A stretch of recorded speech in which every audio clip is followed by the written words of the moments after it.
Now, you may have heard Stephen A. Smith say some unsavory things about Max Kellerman on the Joe Budden podcast. Now, I'm going to play the full clip plus some context just to show that Stephen A. Smith can be very contradicting and also very confusing. I didn't like working with him, man. It's just that damn simple. I didn't like it.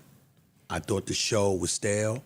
I thought that we had flatlined when it came to the public at large, and I'm trying to win. Joe Budden had asked Stephen A, were you guys not number one sports show in all the networks? And Stephen A replied with, oh yeah, we were number one, but I just felt like we are going to be number two. In this next clip, Stephen A just goes on to say that Max was basically not qualified, and you'll see what I mean. You weren't an athlete, and you weren't a journalist.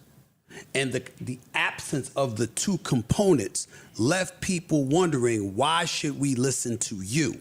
Now, what makes this extra confusing is that Stephen A in the Hot 97 podcast said this. I appreciate what he did for the show. We were number one for 5 years.